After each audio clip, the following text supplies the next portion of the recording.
Bienvenidos de nuevo y un saludo muy afectuoso a todos. Otra de las cuestiones que se plantea a menudo en este contexto de modos de educar, no tanto de tiempo ni de atención, sino de modo a que prestar atención, es si es o no conveniente elogiar a nuestros hijos cuando hacen algo bien. En este caso me parece importante porque lo he advertido con mi experiencia, sobre todo en América Latina y en España. Lo primero que habría que señalar es que la palabra elogio y el verbo correspondiente elogiar tiene matices muy distintos en un lugar y en otro y casi diversos. Por eso lo primero que hay que hacer es ponernos de acuerdo con lo que quiero decir al hablar de elogiar, que por otro lado es un verbo muy frecuentemente utilizado en los libros sobre educación básica, y fundamentalmente se trataría de hacer saber a nuestros hijos que nos alegra, que estamos contentos por el hecho de que hayan realizado algo bien o que se hayan esforzado por lograrlo, aunque no lo hayan conseguido. Es decir, mostrarles nuestra alegría, nuestra satisfacción por el bien que han realizado. Dicho esto, y antes de entrar a tratarlo con más detalles, lo que quería dejar muy claro es que en educación lo realmente importante no es elogiar o no elogiar, sino que lo realmente importante, lo absolutamente imprescindible, es querer muy de veras a nuestros hijos, quererlos de veras, esa es la clave de la educación, pero querer bien no es nada sencillo. O sea, amar en serio no es fácil, de hecho tenemos toda una vida para ir aprendiendo a amar. Querer bien a los hijos en este contexto de defectos y cualidades es quererlos como son,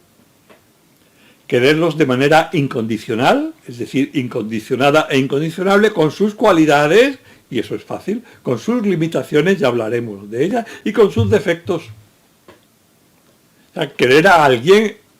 es obvio, no sale solo, quizás no lo hemos pensado nunca, pero en cuanto yo lo diga se darán cuenta que sí, querer a alguien, si lo queremos bien, es querer que sea bueno,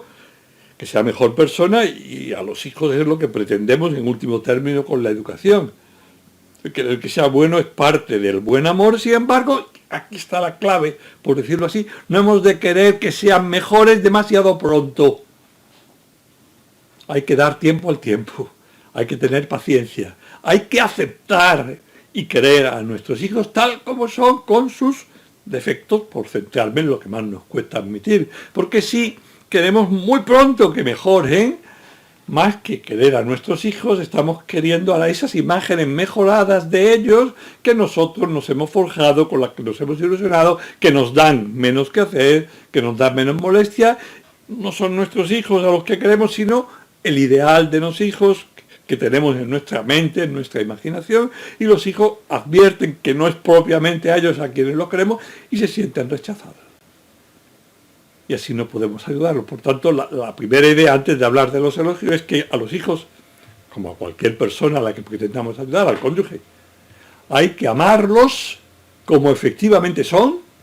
y hay que procurar que noten que son queridos. O sea, todo ser humano, la primera necesidad que tiene es de saberse querido. Y cuando una persona se sabe querida, responde a ese amor que le otorgan, entre otras cosas, intentando mejorar para hacerse merecedor del amor. Si nadie te quiere, no tienes ningún motivo de fondo para esforzarte por ser mejor. Por tanto,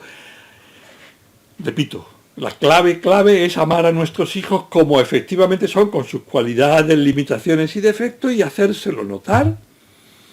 que adviertan que los queremos y que nunca vamos a dejar de quererlos. Hagan lo que hagan. Nunca.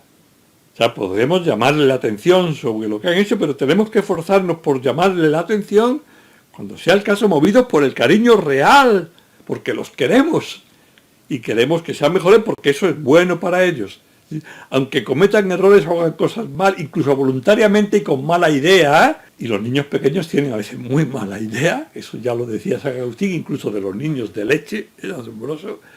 pero lo primero es aceptarlos, quererlos tal como son, no ponernos a su altura. Si un niño nos está desafiando con 2, 3 años, nos está desafiando, chinchándonos en un punto que sabemos que nos molesta, lo que no tendría mucho sentido, aunque ocurra, a mí también, es que nos pongamos a su altura y entremos en esa especie de lucha, sino que tenemos que estar por encima,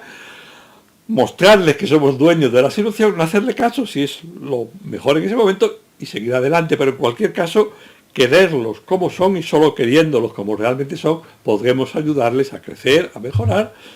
que es otra de las manifestaciones, quizás la manifestación más clara, querer al hijo como es y, queriéndolo como es, ayudarle a que mejore, a que sea mejor persona y de ese modo más feliz. Además, con ese cariño que llamaba incondicional, que nunca va a disminuir, sino que va a crecer en los momentos en que el hijo más los necesite, tenemos también que transmitirles confianza.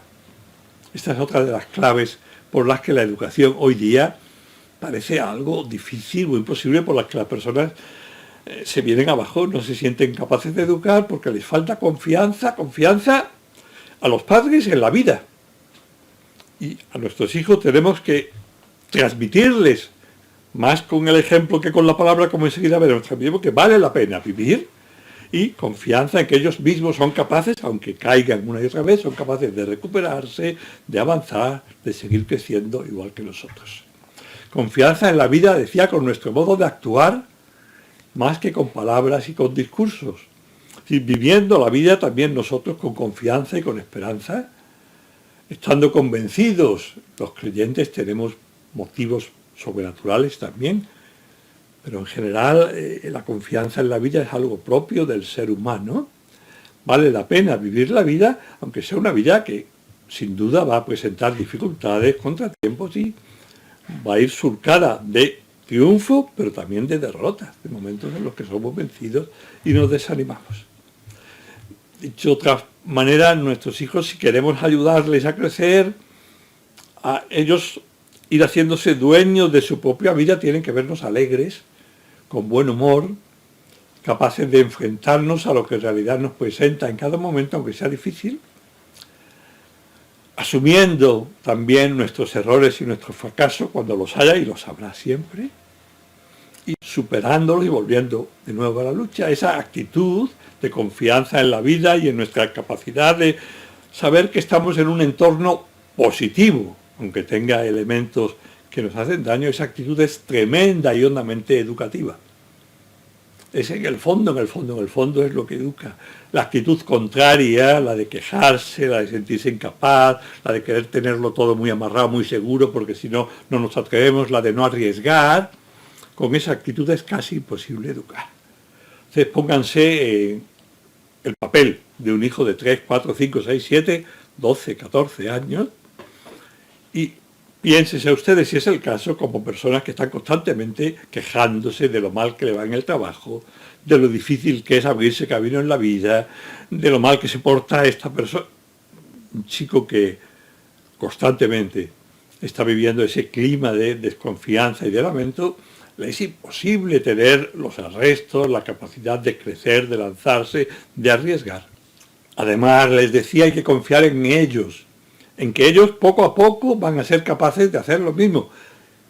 Fíjense que nuestros hijos por naturaleza son personas en desarrollo. Sería absurdo, imposible,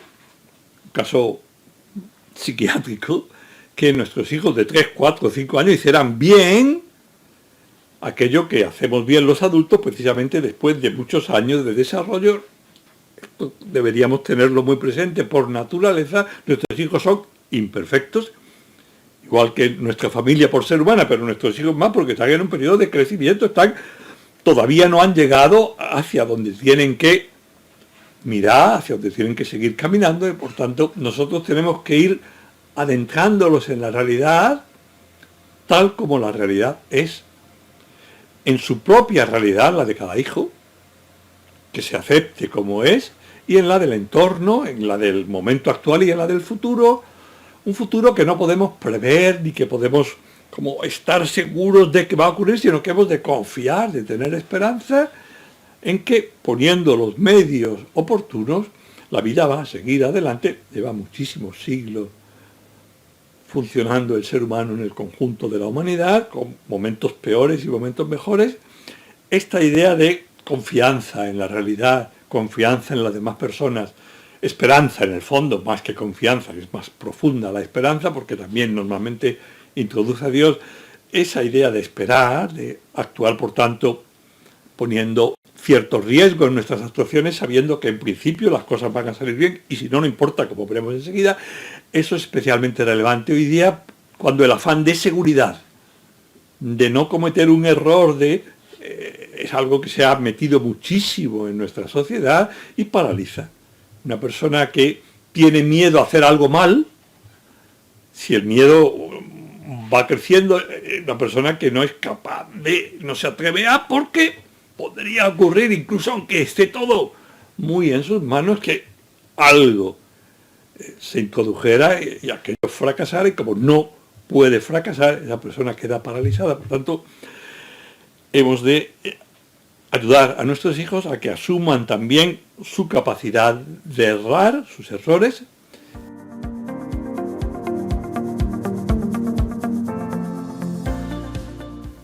En resumen, se educa mucho más con el ejemplo, con lo que somos, que con la palabra, con lo que decimos. Tenemos que tener en cuenta que somos muy aficionados a educar con discursos, cuando en realidad las palabras solo son eficaces si confirman lo que vivimos. De lo contrario, son inútiles, y sobre todo si hay una incoherencia entre lo que pedimos a nuestros hijos y nuestros hijos ven que hacemos, el ser leales a nuestros amigos, el no mentir, el no desatender a alguien que te pide ayuda. Si nosotros les decimos una cosa y hacemos otra, eso le hace mucho daño a nuestros hijos. Ellos necesitan nuestro ejemplo, pero ejemplo no de personas que todo hacen bien, sino de personas que luchan. Nosotros educamos en la misma medida en que luchamos por ser mejores personas. Eso es lo que nuestros hijos necesitan. Ya se los comentaba antes, precisamente porque ellos están en un periodo de la vida humana en el que lo que necesitan es luchar para seguir creciendo, para seguir creciendo. Por tanto, el modelo que tiene que tener delante no es de personas que triunfan siempre, sino de personas que saben luchar y que si caen o si son derrotados por la vida, se reponen y siguen adelante. Una vez dicho esto, que tiene bastante que ver con el tema general, vuelvo a los elogios, dejando claro lo que acabo de decir, que lo que nuestros hijos necesitan, que los queramos y que los queramos como son, y que les demos esperanza en que la vida es en suma positiva y que ellos son capaces de afrontarla. Una vez dicho esto, es muy bueno reconocer todo lo que hacen bien nuestros hijos, y mucho más todavía el esfuerzo por hacerlo bien, aunque no lo logren.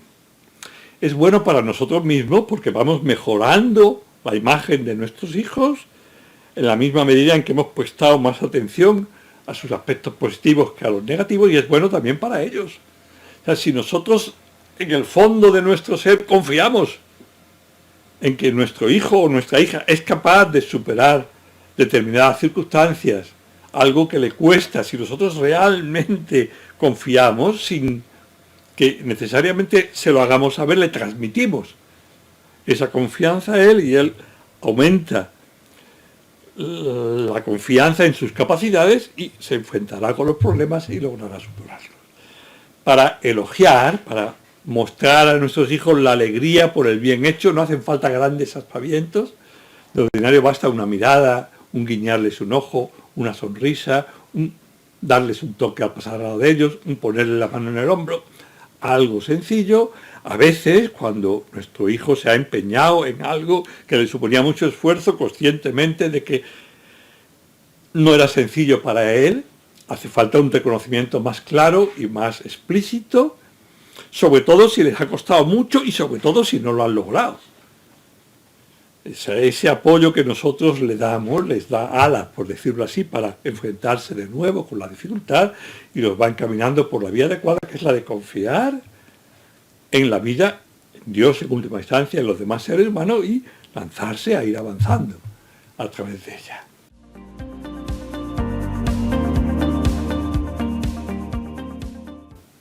Ahora, aquí hay que señalar otro punto que parece contrario,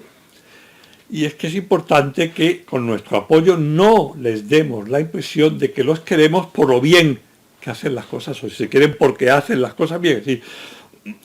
estemos constantemente diciendo, eres el más guapo o la más guapa, qué bien haces esto, qué bien haces lo otro, y les transmitamos con ese elogio continuado y excesivo la impresión de que los queremos porque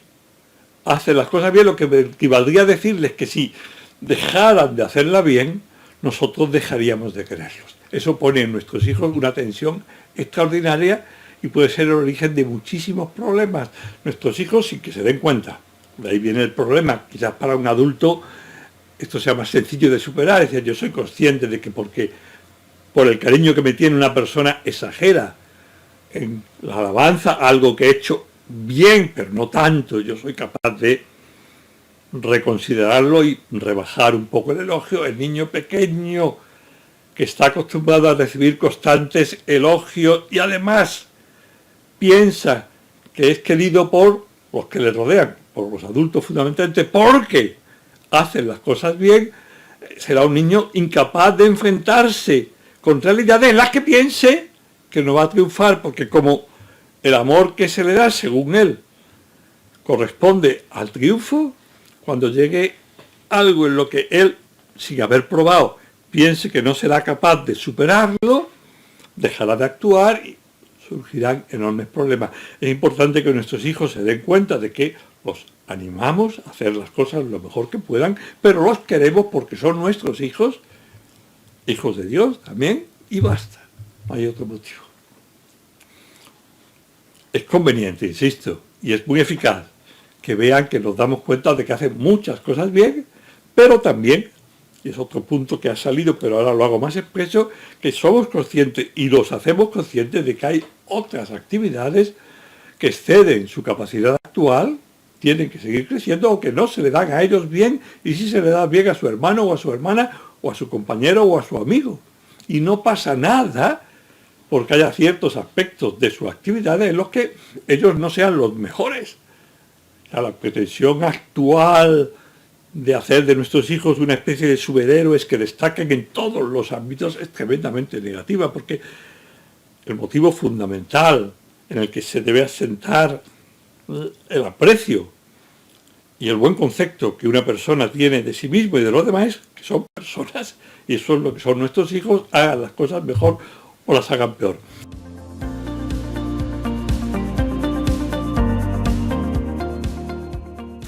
En esta misma línea, y para ir terminando, diría que es tarea de los papás, no de las mamás, plantear a los hijos desde que son pequeños ciertos retos, pidiéndoles, ofreciéndoles algo que está en el límite de sus capacidades. De vez en cuando, no siempre, ¿eh? A veces logrará sacar adelante eso que le proponemos con la satisfacción que lleva consigo ese triunfo, para él mismo y para nosotros, y entonces lo felicitamos, pero otras fracasará. Y entonces es el momento de explicarle que así es la vida, la realidad, como antes decía, que todos, en ocasiones triunfamos y en otras somos derrotados y que no pasa nada en ninguno de los dos casos, que lo importante es volver de nuevo a plantearse la posibilidad de crecer. Lo digo esto muy de pasada porque no es el tema, crecer para así poder ayudar más a los demás. Esta idea de que no somos superhéroes es muy importante en la actualidad porque lo que a nuestros hijos les llega a través sobre todo de las redes son una especie de personas impecables que todos lo hacen bien, triunfadores, y nuestros hijos se acostumbran a aquello y la capacidad que tienen de soportar las frustraciones está bajo mínimos. Son muy incapaces. El más pequeño fracaso los hunde, no se sienten con fuerzas para seguir luchando y esa incapacidad para soportar la frustración trae consecuencias funestas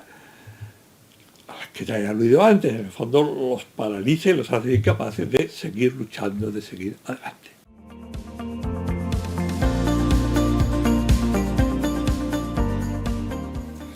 Pues eso se trata, decía, y es otra manera de describir lo que es la educación más profunda, pero creo que ahora se entiende y si no, se las brindo para que la piensen ustedes. Se trata de ayudar a nuestros hijos a que acepten la realidad tal como es, de introducirles a la realidad, la suya propia, insisto, que tienen cualidades y es bueno que las conozcan y nosotros se las hagamos conocer, pero que también tienen defectos, que tienen cosas que se le dan bien y otras que no se le dan bien, y que eso es lo propio de todo ser humano, y ese es el bagaje con el que hay que seguir intentando crecer para querer mucho a los que nos rodean y ayudarles la realidad propia y la del mundo que lo rodea, que también presenta aspectos positivos y otros negativos, como ya hemos visto. Como les decía, en ese sentido, educar es introducir en la realidad a las personas a las que estamos ayudando a crecer, dejar que se enfrenten a las dificultades también cuando es probable que pierdan. Es otro punto de mucho interés, lo sugiero simplemente porque me estoy alargando. A veces cuando me dirijo a padres y a madres que están acudiendo a una plática o a una conferencia sobre educación y por tanto son padres ocupados y preocupados por la educación de sus hijos, que los quieren, les suelo decir, porque pienso que es verdad en términos generales, que sus hijos y los míos, ahora yo más bien tendría que referirme a mis nietos, son bondadosos pero no buenos, porque les falta, en términos clásicos, templanza, reciedumbre, moderación, fortaleza. Tienen demasiado de todo y demasiado fácilmente lo tienen y son incapaces de enfrentarse con las dificultades, y todo esto son blanditos, son como churros con los que no es fácil hacer palancas, pero todo ello porque nosotros, los papás y las mamás, no les hemos permitido que se enfrenten con las dificultades, porque los sobreprotegemos, porque antes de que puedan enfrentarse con las dificultades, nosotros se las hemos quitado de en medio, las hemos eliminado, y ocurre, y es muy triste, que con relativa frecuencia la primera dificultad con la que se enfrenta un chico y una chica no es a los 3, a los 5, a los 7, a los 20 años, sino es después de casarse. La primera dificultad es la de la convivencia con otra persona que tiene otro modo de ser y otro modo de ver la vida, aunque se quieran mucho.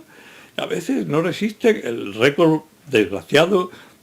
de 2 amigos que conozco mucho y que quiero mucho fueron de 2 semanas, porque no estaban acostumbrados a enfrentarse con las dificultades que ordinariamente presenta la vida, porque sus padres no se lo habían permitido. Con esto basta de momento y nos vemos, si Dios quiere, en el próximo vídeo. Muchísimas gracias y hasta entonces.